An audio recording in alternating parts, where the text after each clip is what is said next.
Tears for the Tear God, Salt for the Salt Throne, and Gas the Leaf Tribe. Okay, so I want to talk a little bit more about that article from my last video about the case of the trans boy in BC. And I think I'm going to focus a little bit more on what I see to be inconsistencies in the logic and reasoning behind the ruling, and some other things. Now, I haven't finished formulating my thoughts on this here, so bear with me as I I cut my way through this video. So cue the music, pardon my jump cuts, let's do this.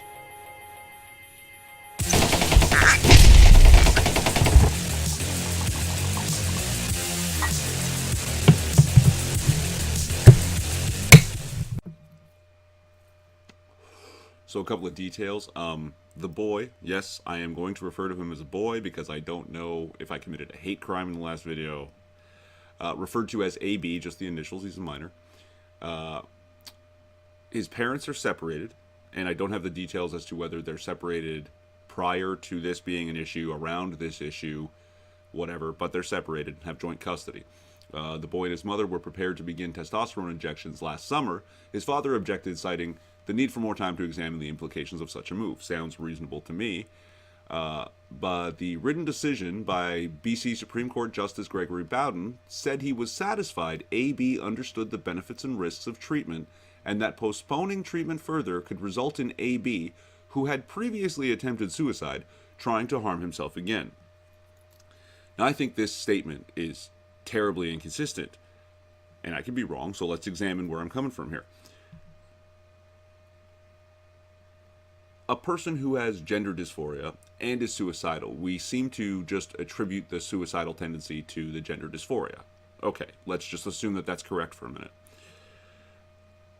Logically, rationally, you would think that alleviating the gender dysphoria by altering the body of the person suffering, hormonally or surgically, however, to make their body something with which they can better identify, that would alleviate the dysphoria. It should then alleviate the suicidal tendency. Logically and rationally, this makes sense.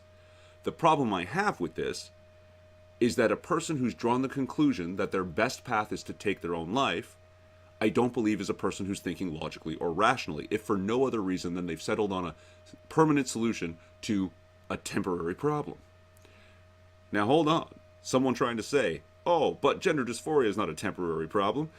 It's not going to go. I'm not suggesting that it's not going to go away.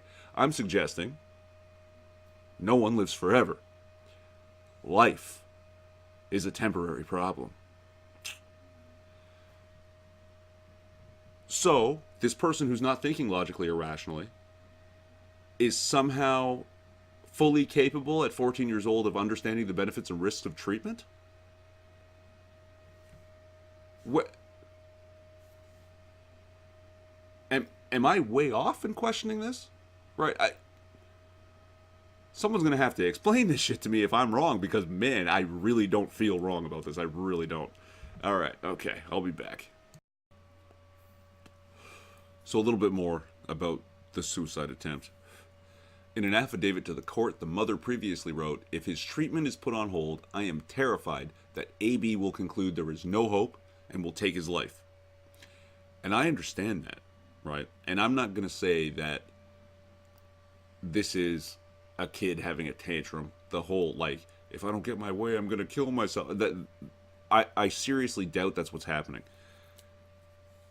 But the mother is terrified and is capitulating, right? And that's sort of understandable. The thing is, now, I'm not a mind reader, but I am a gambler. And I'm going to go ahead and bet that the mother wants to treat the one thing as fast as possible in hopes that she can ignore the other. Treat the dysphoria, and then I can pretend that my son isn't suicidal. And that's no good, because if the suicidal tendency is because of the dysphoria, well, you're still going to have dysphoria even when you're doing the hormone treatments. You're still going to have dysphoria, because guess what? Your body's never going to be female, or it's never going to be male, right? You can identify as a man and live as a man, but if you're suicidal based on that discomfort with your body, whatever hormonal surgical treatments you do, you're likely always going to feel that. So instead of just treating it and ignoring the suicidal tendency, you're going to have to do more like talk therapy and toughen yourself, steel yourself against the fact that, guess what, you may never be comfortable in your body, right? And never being comfortable is okay, right? Like, I don't know how else to explain this. I'm not a fucking therapist. I can't help this kid. But you got to toughen up because, yeah, if you suffer from gender dysphoria, if you suffer from a lot of things, your life is going to be hard. Okay, and if you're already at this point at 14 years old where you've tried to kill yourself, then man, you really need to work at this. Okay, and just treating the dysphoria is not the answer. There's going to be more to it. And I think that's what the father was trying to get at. That the hormone treatments can wait. We should focus on something else. Again, not a mind reader, gambler. I'm betting. Now we're looking at this whole social progressive idea of gender as a social construct and how that confuses the issue between gender and biology. And according to the ruling, AB, who's in grade 9, has identified as male since he was 11. That's not correct. He's identified as a boy. Right? This is a kid born female and will die female and can live as a man in between those events the entire time. That's fine. If it makes him happy and it prevents him killing himself, good. Let him. Okay? I'll happily call him Mr. But he's not male. And he never will be. That's just the biological facts of it. And we've confused this issue to such a degree that we have the journalist writing things like gender dysphoria, a condition in which a person experiences significant distress with the gender they were assigned at birth. And that's not quite right, is it? Right? According to the DSM-5, gender dysphoria involves a conflict between a person's physical or assigned gender. And their physical gender is their biological sex. Right? Not, you weren't assigned anything when you were born. The doctor took a look at your stuff and said, yep, that's male. Yep, that's female. It's not assigned. It's a distinction. And we recognize it. We don't make it up as we go. And yeah, I'm fairly certain that when this was first, I don't know if it was in the DSM-4 or if they edited the DSM-5 since, that yes, it did used to say biological sex. So, yeah, it's...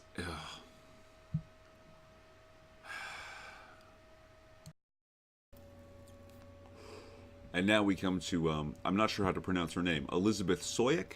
Sure, let's go with that. Says, this serves notice that the court recognizes the harms that can occur when parents and other family members disregard and disrespect a person's gender identity. But that's not correct, is it? It serves notice that the court recognizes the harms that can occur when parents and other family members disregard and disrespect a trans person's gender identity. Has nothing to do with cis people. Alright, like if my whole family starts calling me Susan all at once, no protections for me, just for trans kids. Right? Not only did the ruling affirm that young people have the capacity to consent to health care when professionals have assessed that a young person is able to understand their decision, it also reinforced that delaying or refusing care for young people with gender dysphoria, again, trans people, is not neutral. It can have health consequences. Except those health consequences are self-inflicted. They're literally referring to self-harm. And self-harm is not a logical or rational position. It's not something logical or rational that you do. So to suggest that because they're going to hurt themselves, we should give them this treatment, right? That's not a consequence of not treating. That's a consequence of something that's wrong with that person. Okay, and that can be treated separately from the dysphoria.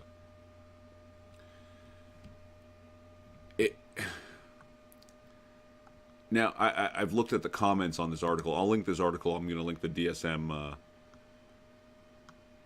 bit too.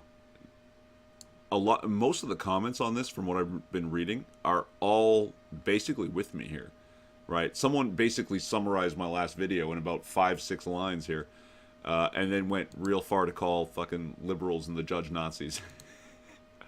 Who of us can honestly say that we, when a grade 9 student in the middle of adolescence at the age of 14, had the life experience and the wisdom to understand all of the consequences of such a life-altering choice? This is the very reason why there is an age of majority in our laws, because a 14-year-old is not yet equipped to make these types of decisions. This is playing roulette with a young life in the name of political correctness. The caring left strikes again. Coincidentally, the National Socialist Party in 1939 Germany began by stripping parents of their rights as well. Just saying. And yeah, like the first several comments are all like this. I mean, I didn't read them all. There's 98 comments on the article. Again, I will link it. Read the comments. They're great.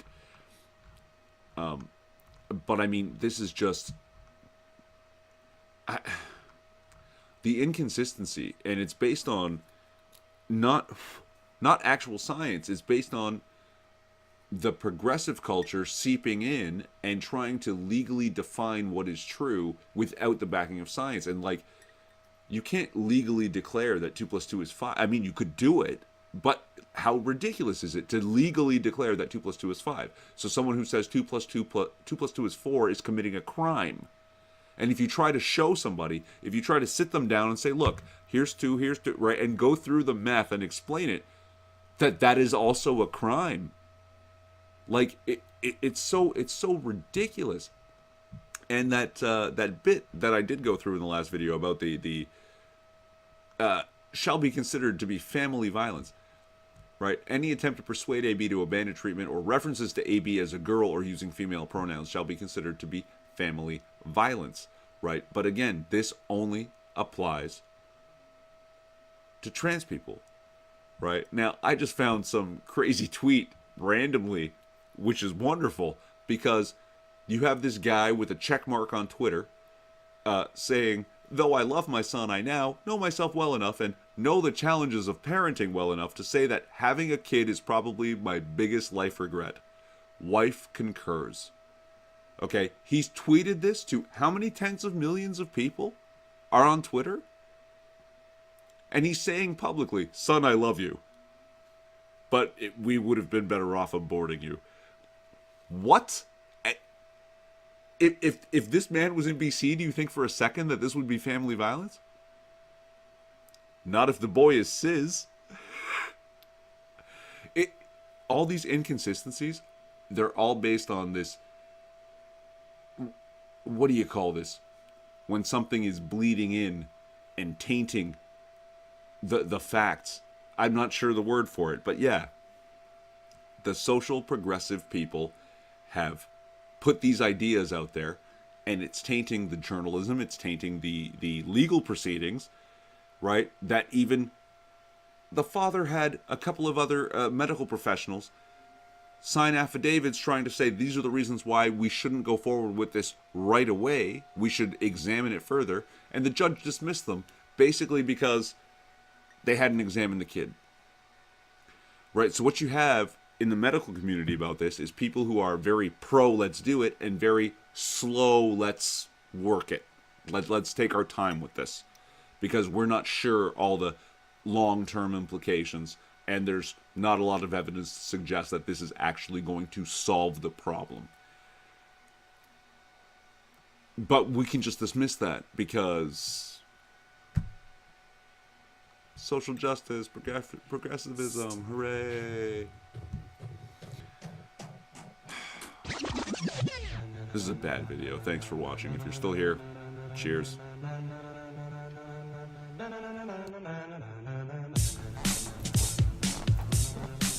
Relevant links to shit I said in the description? Maybe. I'm Irving Twin. Like, subscribe, or don't. It's a free country. At least it used to be.